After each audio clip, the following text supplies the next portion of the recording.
Ini berasa di sidang duluan ya. Coach PSD Time itu kayak biro jodoh. Ketemukan, jadi kayak di Time itu kayak biro jodoh, kita ditemukan sama orang-orang yang pengen punya visi dan misi sama gitu, punya karakter yang sama. Nitili pertama kali nih aku liatin proposal aku ke Nitili, tahu nggak tanggapan Nitili? Ini apaan? Ini apaan? Kalau anak sekarang nggak bisa bahasa Inggris, Bang Melki, itu benar-benar. Tapi emang kenyataannya nggak bisa bahasa Inggris. Fasilitasnya lebih luar biasa dibanding kita dulu kan ya. Aku kuliah S1, saya ngajar dulu di Primagama, ngajar bahasa Inggris. Walaupun S1 saya kimia. Apa kata mereka? Apa kata mereka? Apa kata mereka? Dan apa kata mereka? Saya ingin memberikan yang terbaik untuk orang tua saya. Jauh-jauh kuliah, terus magang juga. Pengen membuktikan bahwasanya saya tidak tua. Gimana nih kalau seandainya guru bahasa Inggrisnya IELTS-nya 4,5?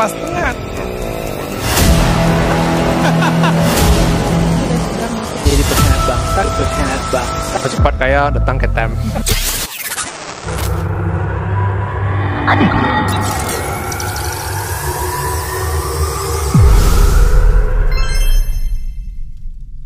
Oke, nah bicara passion memang nggak ada habisnya ya. Saya mau lihat bahwa wakil gubernur kita itu sangat fashionable ya. Yes. Dengan saya suka ngeliat batik-batik yang belum pakai itu batik tanah liat yang motif-motifnya itu nggak kayak motif-batik saya nih ya. Nggak common ya. Nggak common dan custom, itu custom, tapi di sisi pricing itu kan juga lumayan. Nah, bagaimana riset itu nanti membahas pricing juga nggak dalam fashion enggak. ini? Kebetulan aku cuma membahas dari penggunaan motifnya gitu ya, sama brand love-nya. Jadi aku lebih dari sisi ini ya sih, lebih orang kecintaan. ingat ya, orang ingat misalkan maksud gini ya, misalkan orang lihat fashion ini, oh ini pastinya punyanya misalkan kita sebut brand A gitu ya. Gitu maksudnya risetnya. Nah, ke brand love-nya. Jadi hubungan kayak customer behavior. Jadi aku memahami emosionalnya, bukan ke produknya, bukan ke pricingnya tapi lebih ke kacamata konsumennya. Konsumennya gimana nih? Kalau untuk culture mereka gimana nih memandangnya gitu loh. Nggak sabar nih nunggu risetnya apakah dia akan segmented banget. Segmented, nanti tergantung. Kita lihat kan risetnya kan, kita belum bisa mengatakan tuh akan hipotesanya akan segmented banget karena orang yang menyukai motif kan, ada filosofi-filosofi yang dibeli, akhirnya dia bisa beli produk itu dan setia itu meningkatkan pada kecintaan dia nggak sih ke suatu fashion brand lokal tertentu, ke fashion Indonesia, kayak gitu. Aku dari sisi itunya konsumen ya sebenarnya, hubungan konsumen sama brand kayak gitu. Sama kayak saya pernah juga diskusi sama seorang PhD student di Melbourne, di Swinburne University, itu risetnya parfum. Oh, what apanya? Nah, apa parfum itu bagaimana bisa lengket. Jadi pas kalau masuk Pangeran Beach Hotel ada wangi khasnya gitu. Ini udah Pangeran. Ini udahlah, ini udah Pangeran. Jadi signature-nya gitu ya. Jadi kalau kita masuk ke sana berarti dia pakai marketing itu udah marketing kayaknya dari sense marketing ya. Nah, jadi kayak ada juga saya cobain di Time. Time itu dulunya sebelum diboykot produknya kita pakai wood essence. Wood yang kayu itu kan, suka aroma kayu itu. Jadi setiap sudah kita ini baunya Time gitu. Aduh kangen ya sama baunya Time. Jadi dia tuh udah mulai menunjukkan kecintaan ya pada Time dari bau. Nah, sekarang dari fashionnya, dari ininya motif culture-nya tadi. Nah, gimana? Kesamaan akhirnya ketemu juga. Untung saya diskusi sama dia waktu itu ya. Bisa dipahami audiens. Nah, ini yang mau S3 yang marketing ya bisa ngambil. Tadi kan kita bahas dari motifnya. Bisa juga kita bahas dari pricingnya ya. Masih dari banyak produknya. Jadi masih banyak celah-celah yang bisa kita unboxing. Dari materialnya tadi kayak Mamang Migi bilang juga bisa materialnya. Banyak banget yang mesti harus, jadi karena ahli fashion masih jarang nih. Ayo yang dosen manajemen manapun, ayo kita payungin aja ya. Jadi di sisi ini Bu dosen Tria bahas ini, nanti ada lagi dari emosionalnya. Nah, ini dari produknya, ini dari pricing. Nah, ini dari perhitungan akuntansinya. Ini masih banyak. Bisa tuh. Ada Indah, mana Indah? Oh, dia udah ngambil vintage. Dia udah financial teknologi ke UMKM, nggak apa lah. Karena masih banyak UMKM kita yang masih belum bisa pencatatan teknologi ini. ya sebagai itu. Ya boro-boro pencatatan boro-boro Instagram. Ada manual aja nggak ada ya kan. Nah, yang boro-boro pakai fintech gitu. Boro pakai fintech kan. Nah, ini problemnya. Wah, luar biasa ya bincang-bincang sore hari ini, dan saya ini tuh gunanya coaching PhD yang kita buat program itu memang bisa membuka. Kemarin ada juga dosen yang coaching PhD sama kita ngambil kopi. Kopi apanya ada di Nah, coba kopi. Kopi ini kenapa di global warming akan berganti taste-nya? Pengaruh global warming terhadap rasa kopi. Rasa kopi ya. Betul. Nah, itu riset PhD juga. Beliau kuliah di NUS. Di mana itu? Di National Technological University jurusan Singapore. Dia jurusan beliau biologi. Biologi, tapi ngambil spesifik kopi dan apa impact climate change. Spesifik banget ya. Yes, kopi climate change. Ya, karena kopi udah menjadi identitas orang ya. Sekarang kalau nggak ngopi itu nggak gaul gitu. Nggak ngopi nggak gaul. Nggak ikut tren kopi nggak seru gitu ya. Kalau di Melbourne saya pagi ngopi $1 kan di 7-Eleven gitu ya, ngantuk banget. Udah jadi culture. Sama kita makan lontong pagi kan. Kalau nggak makan lontong nggak akan ini. Nggak hidup. Nggak hidup ya. Well, kembali ke topiknya. Saya masih penasaran dengan apa namanya. Ini berasa di sidang duluan ya. Ini pembimbing saya belum nanyain segini deh. Waduh, nggak apa-apa, ini rehearsal. Nggak apa-apa. Gitu. Ya, saya suka diskusi, jadi makanya suka unboxing tentang. Saya punya program namanya Nongkrong Bareng PhD. Ada. Belum ada satupun yang berani jadi narasumber saya. Iya, gini aja begini. Harus belajar PhD. Dulu itu. Iya, harus baca jurnal dulu kalau mau ketemu dengan minimal 50 ini. Kayak ketemu dengan supervisor aja ya. Aduh, saya masih S1, Bu. Iya, tapi pengalamannya mengantarkan orang udah banyak. Oke, ngomong-ngomong soal coaching PhD, seperti apa sih coaching PhD di Time according to me ya? Menurut aku, Time itu coaching PhD di Time itu kayak biro jodoh. Biro jodoh. Jadi sekarang di sini aku ketemu sama teman-teman yang luar biasa kayak Siska Mandalia, Siska, Hawaii Scotland. Scotland dia udah, aku sama Indah juga yang di Coventry. Itu benar-benar kayak kita tuh sharing, kita kan kenal nih karena di Time ini juga makin kenalnya karena di Time. Terus kita sering sharing, sering WA, sampai panjang banget tuh, sampai teleponan, sampai berjam-jam gitu. Karena kita diketemukan, jadi kayak di Time tuh kayak biro jodoh, kita ditemukan sama orang-orang yang pengen punya visi dan misi sama gitu, punya karakter yang sama, jadi kayak nyambung gitu, ngomong sampai berjam-jam kan nyambung. Jadi kayak makanya saya bilang kayak biro jodoh gitu. Termasuk juga kayak supervisor, saya setiap terima apa dari supervisor, motif dari supervisor, saya akan nanya Unitili. Saya tanya nih, kalau yang ini tanggapannya begini, kira-kira kayak gimana nih karakternya gitu. Kalau supervisornya gini, gimana tuh karakternya kira-kira ya, dan Unitili pun reply, ngasih saran banyak sekali. Nah, kan itu kayak tadi aku bilang biro jodoh, ditemuin sama teman-teman satu visi, kemudian dikasih tahu kayak karakter supervisor kayak gitu kan. Pokoknya banyak banget, dan terutama sekali sih dalam writing. Aku benar-benar kan Bang Melki, aku kan backgroundnya bukan dosen. Sebelumnya aku kerja di industri 10 tahun di Pegadaian. BUMN di Pegadaian. Tanpa masalah. Aku tahu logonya. Tahu Pegadaian. Yang baru berulang tahun 123 tahun itu masih hafal loh sama mantan. Masih hafal sama mantan ya kan. Jadi kayak background aku memang bukan dari akademisi, beda kan sama Siska, sama teman-teman aku yang lain memang akademisi dari awal duluan gitu. Jadi memang kayak masuk tuh kayak orang kehilangan arah, mau kemana sih ini, aku nanya mau kemana. Memang di kampus memang ada kayak workshop academic writing, memang ada, tapi kan itu nggak berfokus. Dia ngomong di depan, narasumber di depan, kita di belakang udah rame banget, jadi kayak nggak dibimbing satu-satu, itu impossible. Nggak kayak Time ya? Nah, kalau di Time bener-bener, ya Allah bener-bener dibaca, per kata tuh dibaca, bener-bener kayak Nitili. Pertama kali nih aku liatin proposal aku ke Nitili, tahu nggak tanggapan Nitili? Ini apaan? Ini apaan? Kamu ngomongnya masih bahasa daily use gitu kan, bahasa writing akademik sama daily use itu kan daily level beda banget. Itu benar-benar itu kata Nitili. Circumstances, sufficient. Oh my god. Nggak bikin enough lagi ya. Itu benar-benar di Time itu benar-benar kayak private, benar-benar kayak di per kata itu dikomenin gitu. Dikomenin. Ini maunya apa? Kamu urgensinya mana nggak kelihatan. Benar-benar jelas, benar-benar dipandu. Jadi aku kayak benar-benar punya temen baik gitu ya, yang nggak aku temuin nggak bakal aku temuin. Kalau di kampus kan nggak mungkin fokus sama kita doang, ya kan ada banyak dosen gitu. Jadi aku milih ya udah private di sini. Itu juga ditunjukin sama Indah sama Siska. Oh, terima kasih ya Indah dan Siska yang udah endorse Town Language Center. Oke, nah pertanyaan dari LPDP tadi udah nggak perlu dibahas ya, karena udah punchline-nya udah dapat banget ya. Luar biasa. Oke, kalau kan bahasa Inggris menjadi barrier juga kemarin sebelum lamar LPDP, atau udah bisa aja bahasa Inggris waktu itu? Aku bahasa Inggris itu dari SD sih Mas, Bang Melki. Saya suka dengerin Spice Girls, Backstreet Boys. Jadi kalau zaman dulu makanya aku Victoria bilang, dong ya. anak sekarang kalau nggak bisa bahasa Inggris itu Hello, mana aja gitu ya. Gue dulu belajar tuh pakai kaset, tahu kaset nggak? Itu di print kan ya, lirik itu di print, emang ada di situ, cari satu-satu artinya gitu kan. Sekarang tinggal di Google Translate, tinggal itu. Jadi benar-benar a big loss kalau anak sekarang nggak bisa bahasa Inggris, Bang Melki. Itu benar-benar. Tapi emang kenyataannya nggak bisa bahasa Inggris. Fasilitasnya lebih luar biasa dibanding kita dulu kan ya.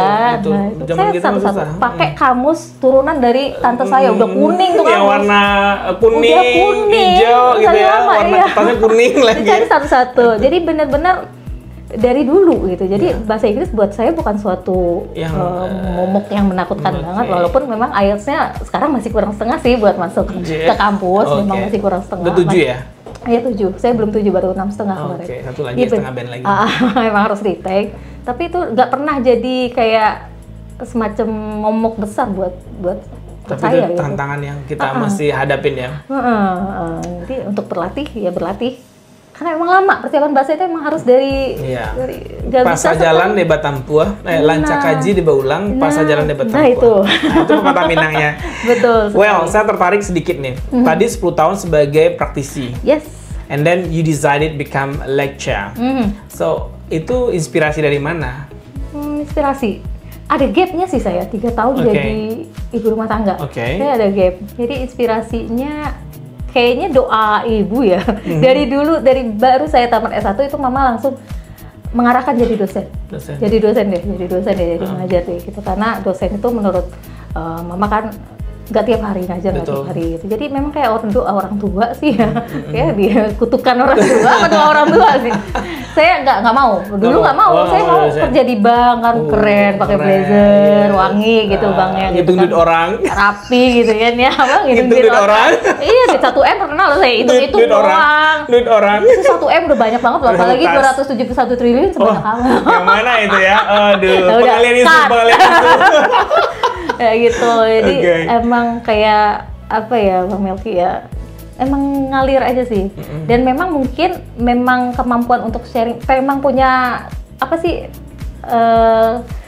karakter gifted. Yang mau bersaring, bukan gifted sih. Dapat gifted sebagai ini nggak sebagai? Emang pengen ngomong. Iya, gifted itu aku bilang nggak. Pokoknya sama kayak saya waktu selesai kuliah datang di psikolog. Intinya lu jual bacot kata psikolognya. Iya benar.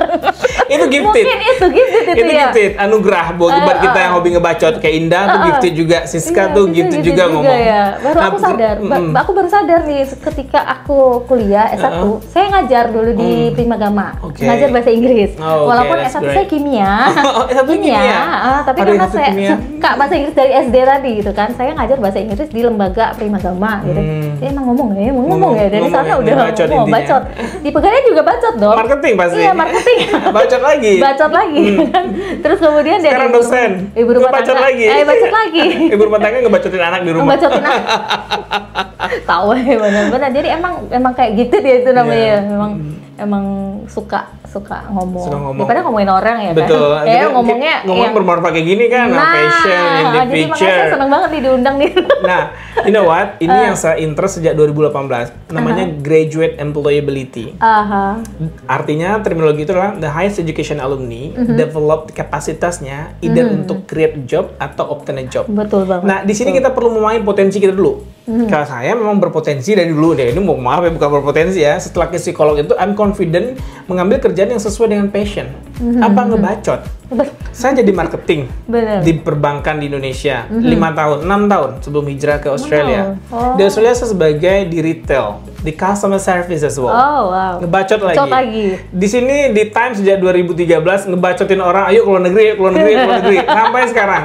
Jadi kita perlu mengenal potensi diri kita. Nah, masalahnya edukasi pendidikan di kita tidak men-shaping orang untuk mampu mengenal potensi dirinya. Benar sekali, benar sekali. Nah, dan juga tidak ada kesadaran dari orang tua untuk datang ke psikolog. Saya kan bukan mendewakan psikolog ya, tapi psikolog itu punya alat tes yang bisa men-shaping kita. Betul. Anak saya dibawa psikolog. Nah, di saat psikolog menyarankan kamu tuh nggak pas lo begini karena karakter kamu seperti ini. Kita suruh dia ambil karakter teknik misalkan. Dia nggak suka dengan teknik. Padahal dia sastra misalkan. Nah, dia nggak akan bersinar. Bintangnya kalah sinar dengan bintang-bintang orang yang sudah memang passion teknik, udah kalkulus 1, 2, 3 tuh udah kelas.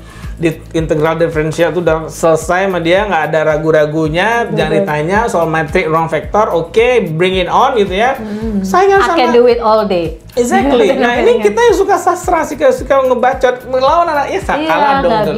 Nah, ini dipaksakan oleh para orang tua kepada anak-anaknya. Makanya riset saya itu mengatakan bahwa kita harus mengetahui kepotensian anak dari usia SMA minimal. SMA minimal. Yes, minimal. Nah, ini saya lakukan longitudinal research pada anak saya sendiri ya.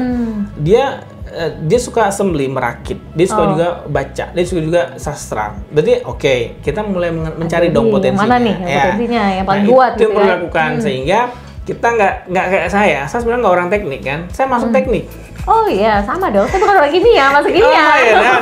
Akhirnya ke marketing juga. Coba kalau kita masuk ilmu komunikasi. Masuk sifatnya yang memang kita dalamin. Profesor kali ya. Profesor mungkin. Pasti kita suka ngomong bisa public relation, PR. Kita bisa broadcasting, jurnalis seperti ini ya, diplomat gitu ya, jurnalis atau apa. Kita berada pada media tumbuh yang tepat. Iya, betul sekali. Ini yang saya coba sampaikan kepada anak-anak muda yang datang ke Time Language Center saja. Kalau saya datang aja. Ya gimana dong, saya nggak punya wewenang ngomong di kampus. Betul nggak sih? Nah, kecuali kampus UNP ini sering undang saya sebagai dosen tamu atau pembekalan wisuda, saya ngomongin ini. Betul. Nah, memang agak terlambat di saat Anda sudah wisuda karena udah ada selesai dengan background S1. Nah, sekarang bagaimana mencintai udah ada dan mengembangkannya, saya bilang. Nah, itu yang saya lakukan. Memang pendidikan kita memang itu ya masalahnya, Bang Melki. Harus bisa semua. Ya, seperti diri Anda, Ibu dosen. Anda mengetahui itu udah telat juga di tahun ketiga kuliah. Sebenarnya sih saya udah tahu. Saya pengennya dulu tuh masuk IKJ. IKJ jurusan apa ya? Saya lupa juga dong. Terus kemudian saya mau masuk sastra UI. Dan nggak dibolehin. Karena dua-duanya di Jakarta. Akhirnya ya udah banting setir ke kimia di. Akhirnya kayak jiwa yang hilang. Saya suka kimia. Saya punya bakat juga. Cuma kayak kuliah tuh kayak sekedarnya aja, nggak pengen explore lebih jauh. Kita nggak bersinar terang. Nah, yang penting cepet tamat deh gitu loh. Kita nggak bersinar terang di situ. Nah, itu problem. Pada akhirnya di tahun ketiga, saya kayak mau jadi pegawai bank deh. Ngapain gue di sini? Gitu. Jadi pegawai bank 10 tahun. Jadi pegawai bank akhirnya. Terus ibu rumah tangga 3 tahun. Nah, walaupun salah jalan, nah itu pelajaran juga. Walaupun kita salah jalan, tetapi ketika kita nggak pernah terlambat untuk mengenal diri sendiri. Ketika kita udah mengenali diri sendiri, kayaknya aku cocoknya di sini. Aku pengennya ini. Nah, bagaimanapun caranya kita akan tempuh gitu. Betul. Nah, akhirnya bersinar juga walaupun terlambat. Iya, terlambat tapi it's okay, that's fine. Nah, kalau di Indonesia kan ini ada batasan usia. Nah, itu dia problemnya kan. Kalau di luar negeri misalkan saya punya teman yang udah usia 55, saya kayaknya suka ini deh. Akhirnya di jump on masih bisa. Nggak ada di batas maksimal usia 35. Cantik, berpengalaman, terus tinggi minimal. Yes, exactly. Jangan kan usia, tinggi aja diukur. Ya. Nah, makanya kalau beasiswa HS itu dia nggak batasin usia. Nah, sama itu juga kan. Sama Sydney nggak batasin usia. Manaki nggak batasin usia juga. Benar. Tapi LPDP nggak batasin usia. Kalau dosen sampai 47. 47 kan ada batasannya juga. Ada batasan. Nah, maksudnya begini kan, memang mungkin nggak common ya bagi orang-orang udah tua masih di Indonesia kan saya sering melihat ya yang saya alamin. Ada saya udah tua nih, udahlah yang muda-muda aja. Nah, itu dia karena nggak aware, nggak tahu gitu. Padahal kan ada Manaki yang nggak emang. Betul, dan juga effortnya juga tidak mau lagi untuk kesana. Membatasi diri sendiri. Diri sendiri. Nah, ini juga menjadi makanya pemerintah membatasi usia. Tetapi kalau jalur entrepreneur nih, saya harap LPDP nggak membatasi usia. Entrepreneur ya. Ya, entrepreneur. Karena entrepreneur itu bisa aja mereka starting kayak pendiri KFC itu usia berapa mulai? 65 malah. Entrepreneur. Coba sekarang dia ngomong sedikit tentang Bitcoin kemarin kan, langsung tuh. Nah jadi itu the voice from the ground floor ya. Saya dibatasin, saya nggak bisa masuk LPDP manapun sekarang karena usia udah 41. Oh iya. Yes, I'm 41 years old. Entrepreneur juga nggak bisa? Ente nggak bisa, kamu 35. Oh my god. Ya, kemarin saya kemana? Saya sibuk mengembangkan jaringan di Australia. Nah, jadi sekarang alhamdulillah udah banyak ratusan student kita yang keluar negeri ya untuk kuliah ataupun WAV ya, work dibantu oleh Time Language Center. Nah, jadi pengalaman Bu dosen tadi juga mudah-mudahan bisa mencerminkan, menginspirasi maksud saya kepada mahasiswa tahun 1, tahun 2, tahun 3, ayo kenali potensi diri sesegera mungkin. Belum terlambat. Datang aja ke Time. Oke. Bu dosen kan masih banyak nih. Saya nggak tahu berapa rata-rata TOEFL atau IELTS mahasiswa UIN di sekarang kan belum ada screening juga atau mapping juga. Kira-kira mau saran apa nih bagi anak-anak muda yang masih nganggap bahasa Inggris, aduh itu bukan bahasa kampung saya, ada bisa bahasa Inggris gitu. Gimana saran Bu dosen nih? Pertama sih kembali lagi, kalau saya sih lebih suka berkaca diri ya, kembali lagi ke dosennya. Kalau saya di kelas itu memang presentasi saya bahasa Inggris. Oh, oke, that's great. Nggak banyak kata-kata, kan saya lebih banyak menjelaskan. Jadi memang saya bikin dalam bahasa Inggris. Jadi membiasakan. Jadi dari dosennya harus ada pembiasaan ke mahasiswa untuk menggunakan bahasa Inggris. Pada awalnya mereka memang berontak. Bu, saya nggak ngerti, Bu. Saya ini aja bahasa Indonesia aja saya nggak ngerti gitu, apalagi bahasa Inggris. Ya kan saya jelaskannya pakai bahasa Indonesia. Kalian ini seenggaknya kalian akrab dulu. Jadi dari kitanya dulu nih ya, yang bisa kita lakukan. Kalau misalkan polisi pemerintah kan jauh banget ya. Jangan kan polisi pemerintah, polisi kampus aja saya jauh, saya bukan pejabat gitu. One day. One day, amin. Jadi polisi kampus aja saya nggak bisa ganggu-gugat gitu kan. Nah, jadi memang dari sayanya. Jadi memang saya ngomong itu ketika mereka berdoa kan ada berdoanya tuh. Saya suruh tuh pakai bahasa Inggris. Gak bisa, Bu, nggak bisa, harus bisa, pasti bisa. Saya nggak bisa, saya bilang pasti bisa, dan saya nggak ngetawain mereka. Ketika budaya kita itu, ketika orang salah kita ketawain rame-rame gitu. Itu detrimental banget. Nah, jadi saya nggak iniin. Oke, good, tapi ini kayaknya spellingnya tadi ini yang bener ya gitu. Jadi kita tetap puji dulu. Jadi mereka kayak nggak takut gitu. Jadi memang tanggung jawabnya karena saya sebagai dosen dan ibu juga kan. Jadi memang pembiasaan. Anak-anak juga sekarang di rumah tuh saya biasain kan, mau berangkat nih, memang dibiasain dalam bahasa Inggris. Mereka ngerti walaupun mereka ngomongnya masih belum bisa terlalu fluent ya. Tapi baru kayak understand. Jadi mereka memang harus dibiasain. Dan biasanya siapa tanggung jawab siapa ya dosennya gitu. Dosennya yang harus, yang tadi pemantik tadi balik lagi kan gitu. Yang kedua memang mengarahkan, dosennya juga harus nggak mungkin dong nyuruh mahasiswa untuk bisa bahasa Inggris dan dosennya sendiri bisa. Jadi dosennya juga tetap upgrade themselves. Kemudian dan untuk lebih jelasnya tentu dibawa bantuan nih, kita harus ada bantuan, ini nggak bisa sendiri. Jadi memang datang ke lembaga pendidikan yang memang concern di peningkatan bahasa Inggris dan peningkatan studi lanjut gitu loh. Memang harus seperti itu. Karena generasi muda ini bukan PR 1-2 orang, bukan PR orang tuanya aja, bukan PR kampus aja, PR kita semua masyarakat. Setuju gitu. Jadi memang kita harus concern sama-sama. Ini generasi masa depan kita harus ada tanggung jawab kita bersama. Betul sekali. Sebuah pembicaraan Nadiem Makarim, Menteri Pendidikan kita, ada 25 juta orang yang megang paspor di Indonesia. Dan yang 25 juta orang itu belum tentu bisa bahasa Inggris semuanya. Oh, iya. Ya, ke paspor pasti dia ke luar negeri kan, tapi belum ada data tuh berapa orang yang bisa bahasa Inggris dari 25 juta pemegang paspor tersebut. Juga risetnya itu, riset anak apa itu? Ya. Kemudian kalau kita bisa 100 juta orang bisa berbahasa Inggris, nanti masih ada peluang 100 juta orang bisa berbahasa Inggris, maka Indonesia akan bisa mengalahkan India. Betul. Kehebatannya. Kita di posisi berapa? Kita itu di posisi 81. Penguasaan bahasa Inggris kita di posisi 81 dari 130 negara berapa? Betul. Sangat menyedihkan. Ngerasa bincang-bincang hampir sejam dengan Ibu dosen yang menginspirasi dunia anak muda dengan berjuta inspirasi dan aktivitas yang dilakukan di sosial media ataupun di dunia dunia nyata. Dan juga saran-saran kepada generasi muda yang masih malas belajar bahasa Inggris. Semoga cerita kita sore ini di Apa Kata Mereka bisa memberikan inspirasi dan motivasi kepada anak muda. Nah, sekarang support keluarga sebelum kita ending nih ya. Support keluarga seperti apa dalam perjalanan karir? Kan banyak juga suami-suami nggak support nih. Saya jarang loh ngeliat suami seperti Indah itu. Si Andre yang support 110% gitu ya. Kayak Siska juga gitu ya. Nah, itu seperti apa support keluarga untuk mengejar karirnya? Itu nomor satu. Bahkan di PhD interview pun ditanyain, bawa keluarga nggak? Karena keluarga itu adalah benar-benar dalam PhD journey itu nanti akan jadi pegangan terkuat kita gitu loh. Banyak mahasiswa PhD yang gagal menyelesaikan studinya karena pisah dari keluarga. Iya, betul. Jadi alhamdulillah ya Allah Bang Melki, saya dapat suami mungkin sama Bang Andre sama suaminya Siska, memang benar-benar kayak beliau kan orang Jakarta nih, tapi demi saya rela pindah ke sini, minta mutasi. Sekarang di sini udah 7 tahun di sini, dibawa pindah lagi nanti ke UK, gitu kan memang. 4 tahun 5 tahun, 4 tahun ya? 4 tahun dong, 5 nanti, nah nggak dibayarin PD 1 tahunnya. Oke, internship. Iya dong. Oke. Jadi benar-benar support suami itu nomor satu, benar-benar nomor satu, nggak bisa.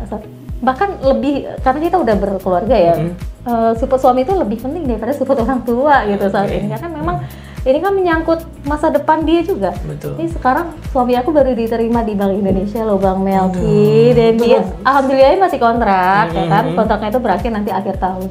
Jadi setelah akhir tahun beliau dengan legowonya melepaskan Bank Indonesia. Aduh, aku tesnya sampai tes keempat gagal. Dia pro hire sih, suami pro hire. Jadi bukan yang kayak MDP itu bukan. Tapi oke, itu Bank Indonesia loh, susah juga masuknya.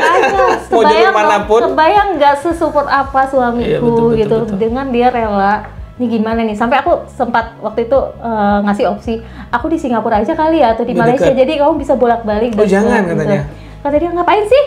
Fisik on the plan. Ya Allah, aku sampai saat itu ya Allah, ini orang benar-benar luar biasa, anugerah luar biasa gitu. Sampai Bank Indonesia loh, bukan sekedar Bank Mandiri, Bank apa gitu kan, Bank Indonesia. Tapi nggak apa-apa, nanti aku di sana kan kerja juga, cari kerja juga. Kalau di Australia itu gaji bisa 80 juta sebulan. Oh, di Inggris gimana? Inggris agak di bawah Australia dikit. Enggak apa-apa, gitu doang kan. Gitu, jadi benar-benar restu keluarga nomor satu banget. Pegangan keluarga itu pegangan kita. Pegangan dia nggak akan kemana-mana, mereka nggak akan kemana-mana, ups and down mereka nggak akan kemana-mana, terutama suami. Ngomong apa sama suami nih kalau boleh? Ngomong apa sama suami? Nanti kapan-kapan. Nanti nggak mau diumum di sini ya? Jangan. Mau ngomong apa sama suami kalau di depan layar ini? Sekarang ya, mau apa mau diomongin sama suami ini? Ya Allah. Ayo, ngomong apa sama suami tercinta? Ya Allah, suamiku, terima kasih. Semoga panjang umur, semoga karirnya sukses selalu. Nanti balik dari Inggris kita mulai lagi karir yang baru. Sarangeo. Semoga panjang umur, dilindungi Allah selalu, dan istrinya tetap satu. Aduh, langsung. Langsung ya ultimatum ya. Tetap satu. Nggak bisa macam-macam ya, Mas. Itu doa belum puasa. Oke, anak-anak udah ready ya untuk pindah ke Inggris insya Allah. Kelas berapa belum besar? Yang satu kelas 5, yang satu kelas 2. Oke. Udah disounding dari 3 tahun yang lalu. Oke, itu udah ready juga ya. Doktrin ke luar negeri. That's good. Oke, satu lagi untuk orang tua, mau ngomong apa juga sama orang tua? Mama papa, ya Allah panjang umur semoga anaknya rezekinya lancar biar mama papa bisa bolak-balik ke UK gitu kan, dibawa keliling-keliling Europe. Itu memang benar-benar jadi anugerah terindah buat saya, karena nggak akan bisa loh Bang Melki walaupun dengan ridho suami ditopang lagi sama doa orang tua. Doa orang tua benar-benar menembus langit itu. Kita berhijab dengan arasnya Allah. Nah, ya benar. Makasih Mama Papa, panjang umur, datang ke wisuda, pokoknya sering-sering datang ke UK tiap tahun sekali. Tiap tahun sekali. Amin. Ya Allah, amin. Wah, way to go. Congratulations for you achievement. Insyaallah doain lancar ya Bang Melki, jalan ke PhD-nya lancar, di sana juga lancar. Amin. Sampai sudah lancar. Thank you so much. Dan terima kasih banyak udah hadir di Apa Kata Mereka, dan ini sangat menginspirasi saya dan teman-teman di luar sana. Pastinya masih bingung mau ngapain setelah wisuda atau mau lanjut S2, S3, datang aja ke Time Language Center. Konsol gratis ya. Konsol gratis ya. Okay, I think that's it for today. Don't forget to like and share this YouTube channel. Hopefully can inspire a lot about the future journey of your career. Yes. Jumpa lagi dalam program Apa Kata Mereka berikutnya. Now it's time to build our future with Time Language Center. See you on top. Semangat. Thank you.